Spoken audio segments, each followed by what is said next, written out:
Whitfield, you name it, man. We those superstars come out there. Tom Ortiz, he was also the amateur coach of Evander Holyfield. I mean, the list goes on and on. Evander Holyfield is an all-time great, man. He was the real deal for real inside the ring. There's no doubt about it. He fought all comers, fought everybody. I seen a kid on True School Sports, Brandon Taylor. Well, I'm not sure how to say your name, Brandon, so I'm sorry. He's a Facebook friend of mine, and he's on YouTube. And I like how he starts his thing out. But the hundreds and hundreds, I love that. And that's funny. But he interviewed Evander the other day, and I was glad for him. You know, Holyfield is the real deal as far as a warrior. He fought any and all, buddy. He didn't duck no one. You talk about not ducking nobody. There you go, right there. That's the perfect example of, hey, whoever's next, get in the ring. Let's do it. That's the Gennady Golovkin's that way, I promise you. Andre Ward is that way, promise you. All right, Conor McGregor is that way in the cage, promise you. That's one thing I will say about about MMA that's one of the biggest reasons I have become a huge MMA fan. I'm getting over going past boxing, even though I am a boxer. I was a boxer. You know what I mean? Is this? They fight. The mandatories.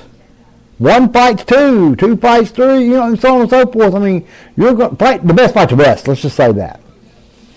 Now, and I've heard people say Rousey was cherry picked people. What? Are you serious? I mean, that's a joke, man. That just has to be a joke when I read shit like that. I mean, I just disregard it and go on whatever. And yeah, she got in there and just took the wrong approach to the Holly Holm fight. Plain and simple. You can't stand and bang with a world-class boxer and kickboxer. You just can't do it. You're going to get your ass knocked out. Plain and simple. I mean, ain't no simple. This ain't brain surgery. It's just fucking fighting. And styles make fights, you know, in boxing more so than in MMA, like I said earlier, because, you know, well, you know, that could go the other way too, as well as simply by saying that if Ronda gets hurt on the mat, guess what happens? Ronda's probably still the bantamweight champion of the world, in all honesty. Her little awkwardness on the Saturday Night Live thing, I don't know. You know, she did say she congratulated Holly Holm or whatever. We're going to find out a little bit more about Holly Holm in this Miesha Tate fight, because Miesha, you know, you was voted the most popular fighter in our awards, our first annual awards thing, and congratulations to Miesha Tate.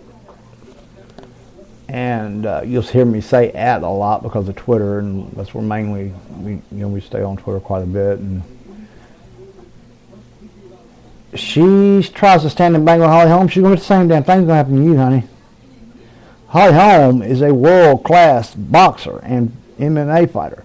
Mia St. John, which I just told you about, which, you know, I love Mia to death. She fought her. Check out her photos on there. The Battle of the Knockouts. That was because it was Battle of the Beauties is what they really wanted to call it. Ain't no sense of lying about it, guys. Look at them. And, I mean, that's just the truth in all reality. But, I mean, I just gave you my top 10. I'll run back through it real quick. At number 10, I went with Rafael dos Santos. At number 9, I took Vasyl Lomachenko. At number 8, Cruz. At number 7, I went straight back to MMA again and took Johnson, even though I just don't see him competing with and this is sad to say, but because I got Lomachenko behind him, but I think Lomachenko would crush his ass inside the boxing ring quickly, and I think that he would even beat him in a cage, possibly. But Mighty Mouse Johnson, I mean, he's been so far, and I hate that I somehow left Jose Aldo off this list, but I did, okay? And it ain't got nothing to do with that last loss. Well, yeah, it does. I'm going to be honest. He showed me something that I didn't know he had, and that he let Conor get in his head. All right, in my opinion, he let McGregor get inside his head. All right, and Connor's going to get in your head. And Connor's going to whip your ass. Plain and simple. Dos Santos, you better be on your game. I'm telling you, because this kid is. This Irishman's for real. He is the real deal, guys. He brought something that boxers have known for a long time over to the cage, and his takedown ratio was, takedown defense thing was phenomenal. Now Chad Mendez took him down a couple times, and Aldo had the wrong approach for that fight. But he didn't have time. I don't know what kind of approach he really had. They all 13 seconds. Who knows what kind of approach he had. I'm getting Twitter beeps and blah, blah, blah, and all kinds of stuff fast, and I don't know. But I'll tell you this, guys. I've enjoyed it, and that is I got to finish the list. I'm sorry. Again, just in case you don't remember from earlier. Number 7, I just told you was Johnson. Number 6, we go back to boxing, and we go to... Man, I hate to say this, but it's Ward, because, you know, Ward's on my all-time list, too, you know, as far as top 25. Ward is that damn good. I mean, you're talking a kid that ain't lost since 14 years old. What is he, 32 now? 33, something like that? And, yeah, granted, he's been off for quite a bit. I can agree with that. He ain't been active as he should. I think it has to do, but, I mean, he had a big lawsuit with Goosen Promotion and all that, and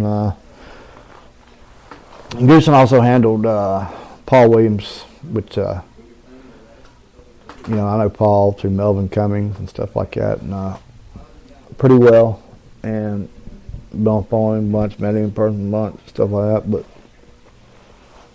there was a deal come up that he knows how I felt about a certain person, that person called, blah blah blah, this and that, whatever, it don't matter.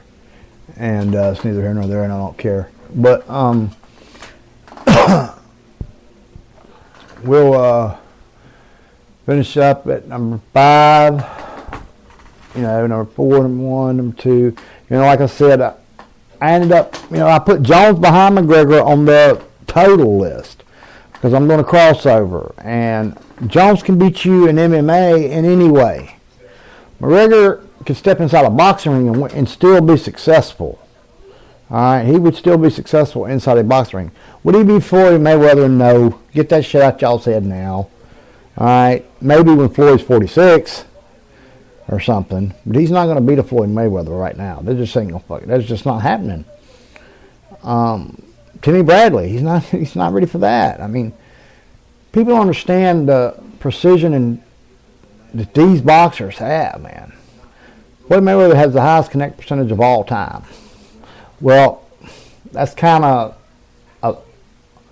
a stat that shouldn't be used when you say of all time, because CompuBox didn't come along to the 80s.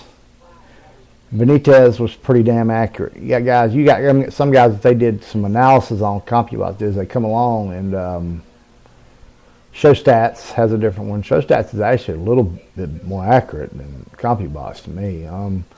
But Montero on boxing, he does it kind of like I do. And that's one thing I like about MMA is the significant strike count. Okay?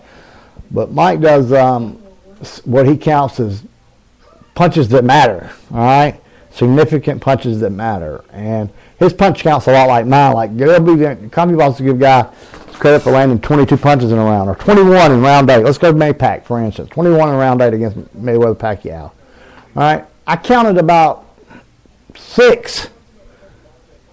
All right? And I watched that fight, oh, Lord, I don't even know how many times, but it's astronomical. I mean, it's crazy. As many times I watched that fight.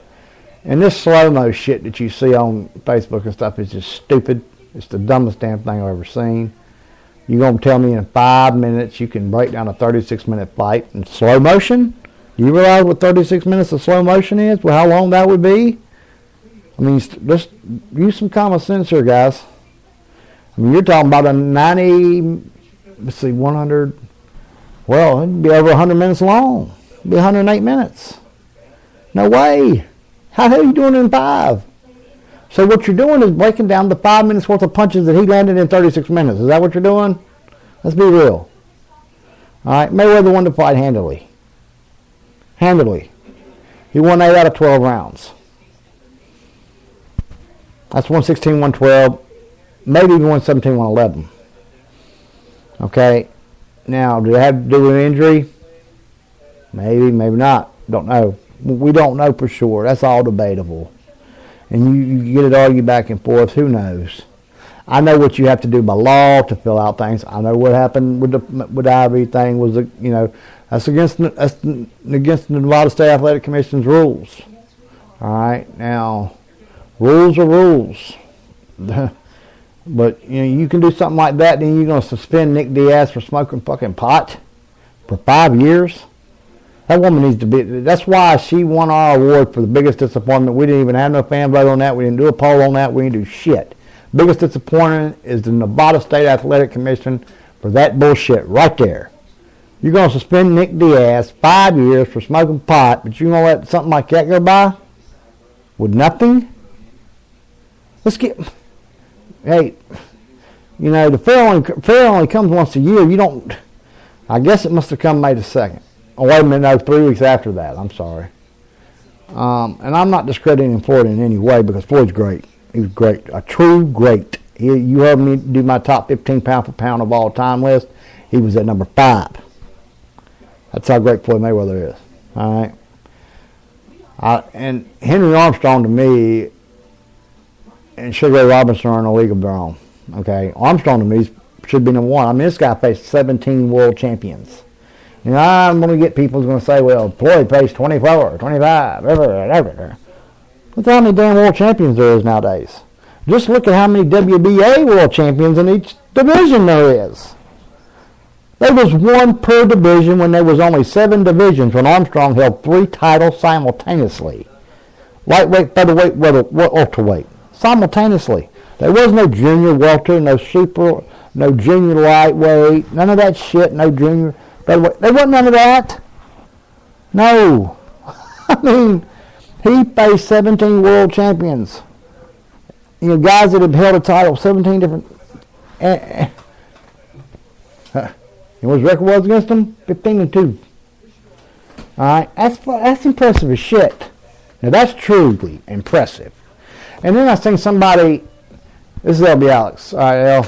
I guess I'm going to tag you sometime. And this man, I don't know if you ever listen to any of my podcasts or any of my radio shows. I know there was some radio show getting in the right area, but he will be able to be worldwide here in just a couple weeks.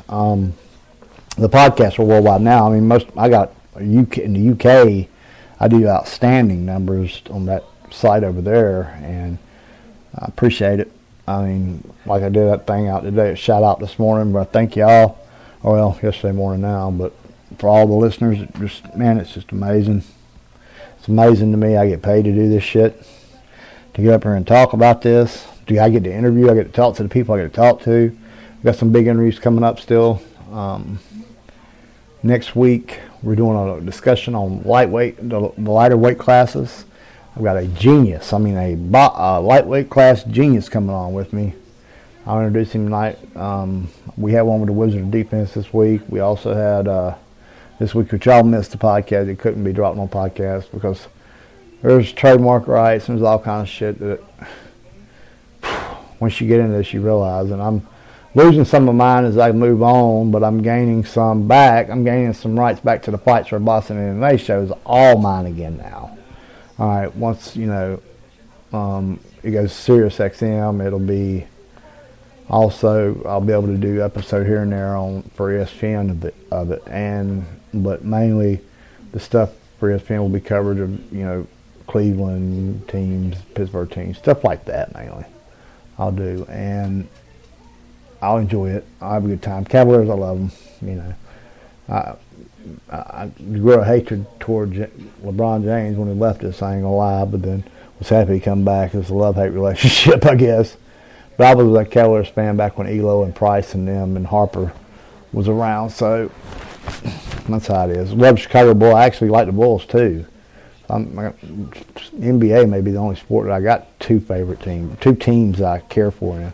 And baseball, no baseball, Yankees and the Braves. because of, I had to, that's the only thing I could watch growing up as far as baseball goes. Is if you had TBS, you watched the Braves. Braves were America's team because